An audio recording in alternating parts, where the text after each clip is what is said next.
Come out to the bar.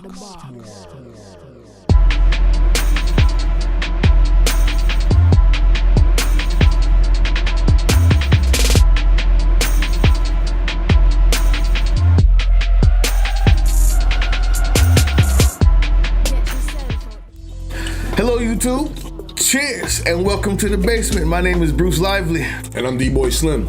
And The Basement Debates is the first exclusive hip-hop debate format. Oh yeah, we back. Don't leave y'all hanging no more. Listen, every Tuesday and Friday, we tackle the most intriguing topics in hip-hop culture and the world around it. So welcome back, Basement family, and we are back. We had a month-long vacation. Sorry to leave you, but we're back.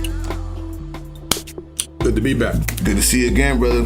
We changed the format a little, and we'll get more into that in our future shows. Today, we had to come back with a Tekashi69 situation.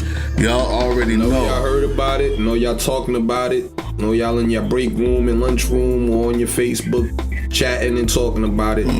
We gonna get into it, man. Listen. First time back, we're gonna be one of the few times that we're not gonna have a debate. This will be a conversation, and we'll be back to our vigorous debates next week. But right now, let's talk Tekashi69. With that being said, let go.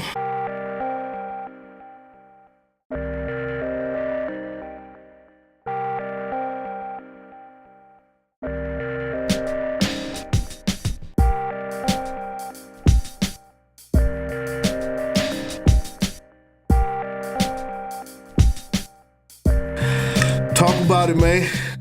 Where we at with this? What's going on? All I could do is shake my head, Bruce. That's all I could do, man. I know everybody's like, man, don't come in with the sob story and the sympathy for this guy. And I'm with you. You know, I followed this whole thing. It's only been a year, and you know what I'm saying, if you followed it, it's only been a year. So for the months that have passed, I watched the trolling, I watched the suck my dicks, I watched the I'm not checking stupid, I'm going on your block. I watched it. So it's understand when somebody says nobody's feeling sorry for this kid. But at the end of the day, for me, and I'm a father of a son, he's a kid. I think that's what keeps replaying in my head, the fact that he's a kid. It doesn't make it excusable or anything like that, but it is what it is. He's a kid. With that being said, he was a kid. Now he's 22 and he fired his crew. With that being said, it's supposed to be blood in, blood out. Let's get into that.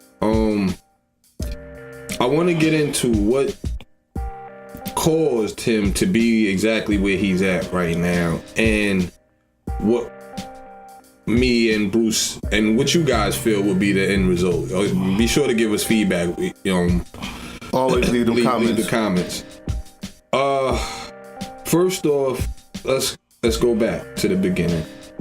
The guys from Bedford, if y'all didn't know and wasn't following, the guys from Bedford-Stuyvesant, Brooklyn. As I'm told, or as we've seen, and as we find out, there's a lot of blood. There's a lot of gangs in Brooklyn, period. But there's a lot of bloods in that area of Brooklyn. His particular set, 9 Trey. The reason why I feel that's important to say is because throughout his whole campaign and throughout this whole movement, we kept hearing Treyway. Well, it doesn't take a rocket scientist or a genius to figure out that movement, no matter what him, Shotty, and the other guys around tried to say, in which obviously they tried to hide or shield the fact that it derived from the gang. Treyway derived from the set of 9 Trey, not the 9 Trey Bloods. The reason why I feel comfortable saying that now, because it's now federal and public information and it's on federal documents now. You didn't fool the feds, in layman's terms. You didn't fool the people that you needed to fool, which were the feds. Which is partially the reason I feel that he's at where he's at right now. And there's a lesson to be learned in all of this. I'm gonna let Bruce elaborate on it and get into it about, the pros and cons of being in the gang. But I just want to touch on that for just a second. when you have the opportunity to rap, entertain, play ball, things of that nature, other things than the street activities that go on inside the hoods and neighborhoods such as Bedford-Stuyvesant and Brooklyn, right? Most will take their opportunity to play ball, to act, to rap, sing, whatever that is, and use it to propel them and their family out the circumstances and out the situation that they're coming from, which Tekashi had the opportunity to do. What was most eerie, I think, and I think why people stayed glued into watching this kid, and what was the scary and dangerous part about this kid was that he had his opportunity. The spotlight was on him. He was the top selling artist coming out of New York City, the biggest market in the country. He used it and brought the gang and his street affiliations in his neighborhood along with him. And not that hasn't been done before, but not to this extent, I don't think. Like I said, I'm gonna let Bruce elaborate in just a second, but the more I think, like, just not everybody, he's not the first kid to come from Bed-Stuy, from Big Daddy Kane to Biggie Smalls to Jay-Z. Like, he's not the first kid to come from Bed-Stuy. But to my recollection, he, like, so closely in affiliations, the ties that he had, he made sure that you knew that they were at the forefront or right behind them or right beside him every step of the way. Now, some looked at it as that was his protection. Some looked at it as those are the wolves he's trying to feed from his neighborhood. Some say this is the way the gang goes. I'm not sure, and you may be right in all three. There's probably truth to all three of those. But we gotta talk about that statement, wolves that you feed. Obviously, there's a certain point where you have to disconnect, or you have to move different, or you have to cut a certain element or a certain amount of people or certain people off. And he waited to the end to when I guess he figured out or woke up in the fact that they're stealing from you, they're robbing you, they're setting you up to be harmed. They're plotting to do harm to you. Like, I guess it took, going through whatever that they went through for that to register to him, which everybody had tried to warn him. When you look back and people around the industry that cared anything about him or cared to even say something about what was going on with him, everybody tried to, tell this kid, give this kid the same advice. Fast forward. Let's I'm not gonna hold y'all. He did the Breakfast Club, which it came a day after he publicly announced he's no longer with Treyway. Right from that point, you knew there's something going on, because if you're any intelligent person like myself, you thinking, well, damn, him cutting off Treyway is cutting off his what his allure. You're cutting off the gang. You're cutting off your street affiliations. You're cutting off the neighborhood. You're cutting off. So if any logical thinking person was thinking that same thing, like, wow, this must be, you know what I'm saying? What's really good with this kid? I believe the feds waited, 24 hours, 48 hours after that Breakfast Club interview, and federal indictments come down. The feds, and there's a lesson to be learned in all of this, kids. I'm telling you, they move fast and they know what's going on. Is why they move like that. They know what's going on.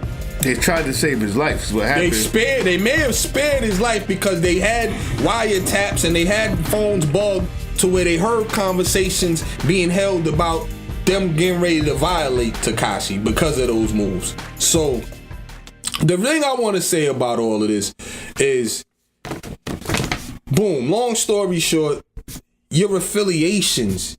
It's okay to bring your friends along or with you, or try to give your friends jobs and opportunities, but not at this expense, and not to this extent. And also, at a certain point, you're responsible for you. And when I say that, I mean you have to move off of your own brain, off of your own merit, off of your own muscle, off of your own. You have to carry your own weight at a certain point. You can't hide behind the gang. And to me, any official gangster knows that. I think I'm not gonna sit here and act like I know gang 101, but I'm pretty sure they would teach that. That's why you have to fight your way in or out or whatever, because you have to be able to stand on your own too. Period. And that's just grown man talk. So I said that to say, it just seemed as though Tekashi was being, he was on strings. He was on a string or something. Treyway, yeah, suck my dick. It's just like, yo, Stupid. Nobody, and I guess he felt extra comfortable putting out that energy, but because of what was behind him, which is wrong, which is immature, which is sucker-like. That's what suckers do. You talk all crazy when the gang is around. He's going through the other. You don't have to jump on him because he's going through the other side now, which is a nightmare. Now you're in prison with the gangsters. Now you have to hold your own. Now it is life or death. Now there is no protection. So, I mean, it is what it is, but that to me, in a nutshell, without just elaborating and going into every altercation, every detail about what he's been through, that to me, in a nutshell, at a certain point, you like I said, he's not the first. Jay-Z had gangsters behind him. Fat Joe had gangsters behind him.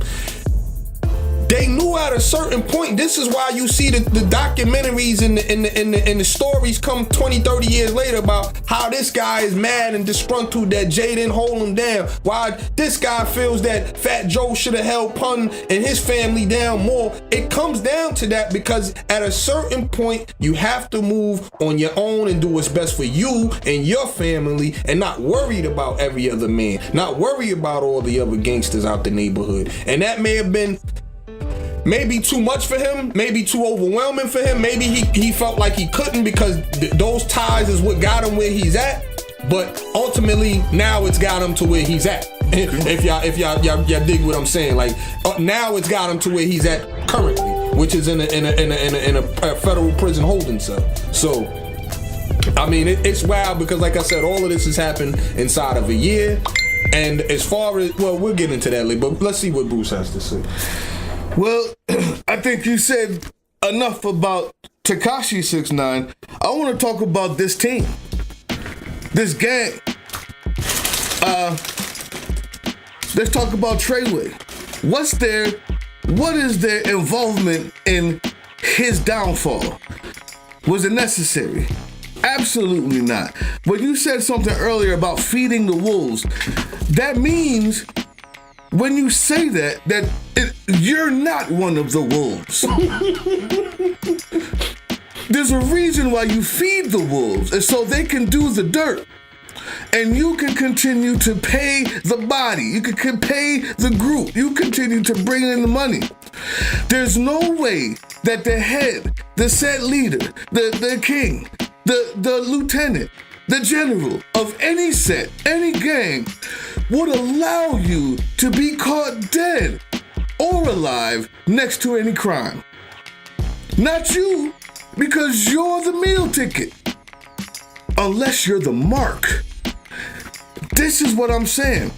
I want to take you guys back to what I said a few months ago when we were first looking at when Tekashi first got beat up. I thought it was an inside job. I looked at the old 40-year-old people behind him that are supposed to be OGs that don't teach him anything, that allow him to disrespect other gangs when they go to LA, same gangs when they go to LA and don't check in, that allow him to say stupid things for no reason, and that allow him to find himself with ratchets and racketeering charges.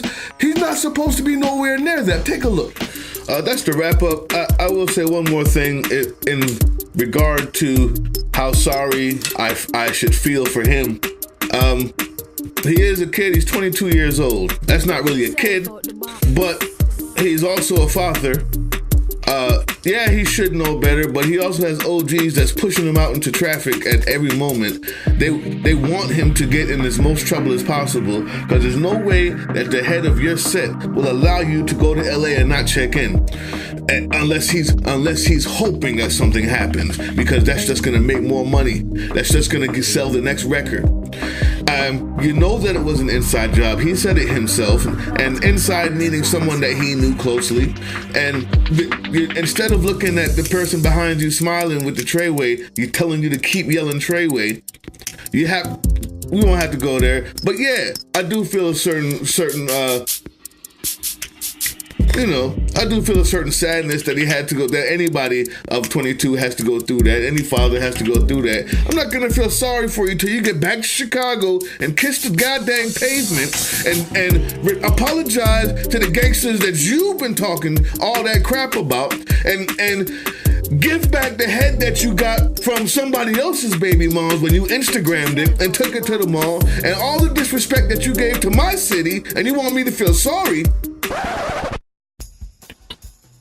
Now that you've seen that, you realize I'm not just saying this from hindsight, something that I just see now and I'm thinking about. I saw this coming, and it's not just Tekashi69, it's this group of people that he has behind him.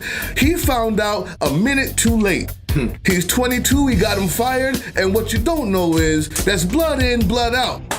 It's not a business agreement that he has with these people. They've been using him, and it's unfortunate. They know what they did. They saw a guy who could rap or thought he was a colorful person, and the old heads preyed on him. They didn't bring him up in the way that the gangs were supposed to be, but that goes to my second case is, you wanted me to talk about these pros and cons of being in a gang. Kids and adults. Talk about it. Listen to me when I tell you this. The gang is a used tool. It's done. Ask the great Hoover what he did. You first start out with GD. It means gangster disciple. It was because you had no other recourse in the streets, you revert to violence and power. You use that violence and that power, you use that violence to gain power. Once you have the power, you control your community. There comes a point, though, when even Hoover realized that there has to be a transition. You can't, that's unsustainable. So then it became growth and development. Hoover put out these orders, late 90s, put out these orders because he realized that it's time to transition from the street gang to the community keepers. Growth and development. I say that because you realize that your OGs have nothing going on when they keep you yelling dumb stuff, even though they could use the money to get out. That's the ultimate goal. The ultimate goal isn't to stay there, to keep dying, to keep killing your kids, to keep killing your own, to keep saying dumb stuff and bringing antagonism to your own people, not being able to perform at your own Barclays Center, not being able to perform in your own city. That's not the end goal. But it seems like that was the end goal for these guys, and Tekashi was the tool. Right now, gang culture, I'm not in it. I'm not in it. My time is done with all of that. But I can tell you that it's mainly a lie. It's mainly a lie, because if the end goal is not to transition from the gangster disciple to the growth and development, you've lost the goal completely. All you are is a dude with a tatted face waiting to die or go to jail. And so said, so done. Be careful out there. Be careful out there. It doesn't mean what it used to. And I'm not sure it did even back then.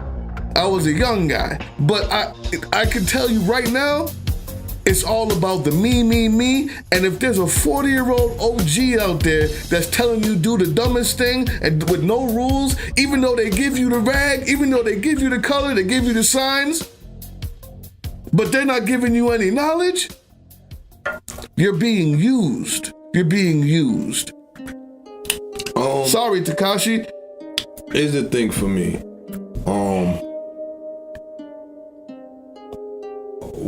I see it going. And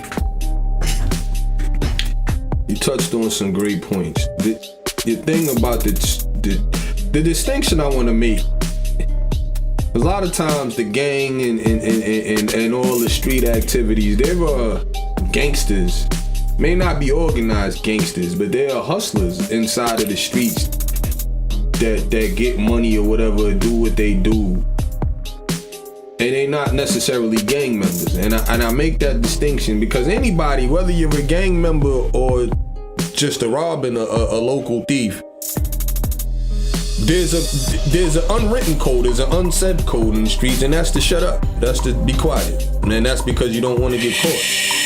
Period. Bottom line, factual. This is what becomes confusing in this day and age because everybody seems to want to promote their crime, their illegal ties, their street ties, because we're in the social media and we have cameras and we have YouTube and all these different sources and outlets where we're able to be seen and see each other. And the thing with Tekashi was the trolling thing. He was the king of that. He was the king of the trolling, and he running around spewing all this negative energy in the name of the gang. Like at the end of it, he gang, Treyway, whatever he said, it was in the name of the gang.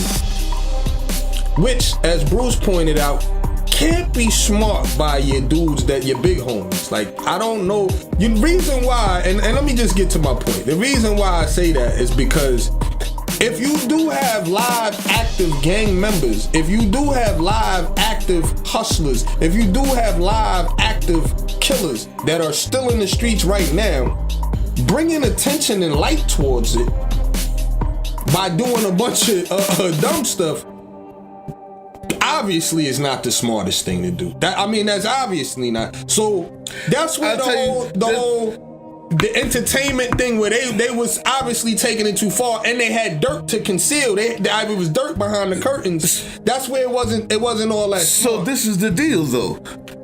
You guys tell me if I'm wrong here. Kids are gonna be kids, and you'll find them popping off at the mouth, and the old heads let it go. The people in the position of authority, power, or seniority, or any type of position that has a name in this organization will see a kid doing something dumb, laugh at it, realize he's a kid, and sit him down. I've never seen somebody of that position push the kid to say that stuff, to incorporate the gang in its ridiculous foolishness, to tell all of its secrets, to get it in trouble. People are making money. People are trying to live. People have people to feed off of this. The mere fact that he was when you have the old head behind you, as you're talking stuff, as you're talking things that shouldn't be spoken, it lets me know that they pushed him to do this. They wanted him to do this. They may have thought he would be dead by now and they'd just be millionaires. But then let's get to the next question. Where's his career after this? If he doesn't go to jail for life, he comes back out. I'm not. Where's his career? And I'm gonna be quite frank with this one, and I'm not gonna hold y'all. It's not gonna be nice. It's a lose-lose. I don't see. In other words, I don't see a bright side to this. For Tekashi69, his career's over. It's blew up. I disagree. Scuttle, boom, kabow. I disagree. Out of here. Let me tell you why. I think that you hit it on the head when you said his claim to fame was trolling, not rapping. The kids he like actually him. made music though. Yeah, no, but that's just a platform. I realized that is a flyer. His rapping is a flyer. He's selling his personality. Those kids love him because he says, "Suck my dick, stupid." Those kids love him because his middle finger is up and he says F the world at all times, and he will never hold back, and he's the worst, and he does the worst things, and he says the worst things, and he talks about anybody, and those things are only boosted by this prison sentence. Those things are only boosted by controversy. The more controversy he has, the less music he has, the more his career will go up and blow up. I believe that. If he ever gets out again. If he ever gets out again, success to Tekashi at this point, they'll be diehard after he gets out. They'll be diehard. Will be totally opposite of what any of us may think it may mean or is. That's true. That's exactly what I mean. Success to Tekashi, if he makes it from under this, which I think he should be, because obviously most of the crimes that they're charging the gang with. But he's there.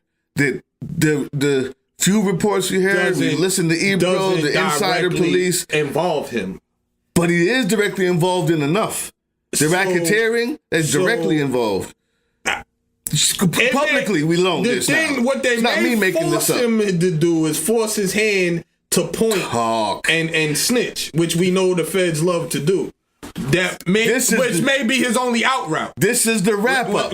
And this is why, but this is partly why I'm saying his days if we're saying where does his career go after this, his days as an entertainer are over with. Reason being, everything that he portrayed to us, or he said that he wasn't. And furthermore, no, like I think that's hard. He never was a rapper in the first place. No, that's the only thing he wasn't. And acting tough, I doubt that he wants to give that energy anymore if he makes it from up under this. You dig what I'm saying? Hold on. The thing that I'm saying with Tekashi is if he ever makes it from under this, and I'm gonna let you finish it. If he makes it from under this, if he's one of the best bakers, if he's in a bakery and he's one of the best, he learns how to bake pies, I think he would take pride in that. You may not never hear him again unless it's because how good he bakes pies, but that's it. Like I don't think he wants to even, I doubt that he wants to even have that energy, like the fame and all of that. Like, you know what's so crazy? Cause now it's like looking at it like he's not even like that.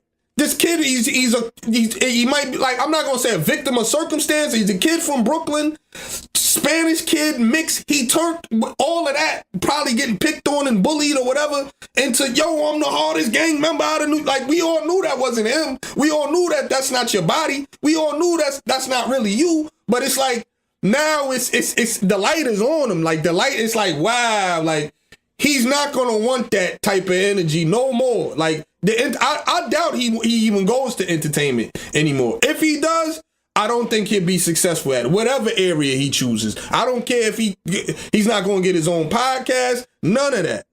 Nobody, like, because that energy that you gave out was false, and it landed you like you look like a clown right now. So this is a debate then. I disagree wholeheartedly. I think that image that he put out was exactly who he is, and it just happened to be a mark. It happened to be the same Mark who talks super loud. We're pushing him to do that stuff. Yeah, the same Mark who talks extra loud. No, well, I'm saying the people around you shield you from that. They let him be an idiot.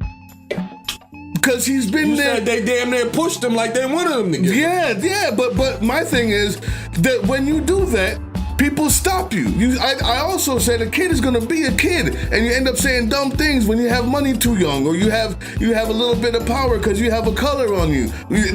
You smell yourself. There's OGs that put you that squash that help you. Instead, they push that. Is what I'm saying. They put that battery in. But the other side of that is, when he did go the first time, battery out. That's not. Nah, but check it out though. The first time when the feds brought him in, they basically told him, "Listen, you got people that are trying to kill you. We want to keep you here." He said, "No, let me go back out," and went to the bowling alley.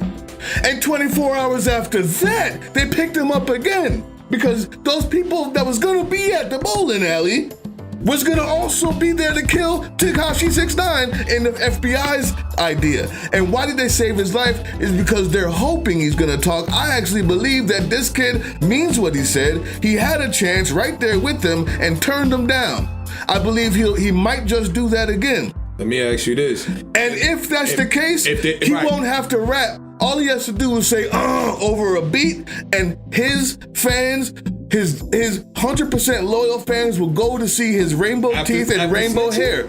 I said, if he doesn't... And not being a gang member no more? No, if he doesn't, I think his loyal fans are going to see him for the same dude, the same controversial, the same guy who has an X on his back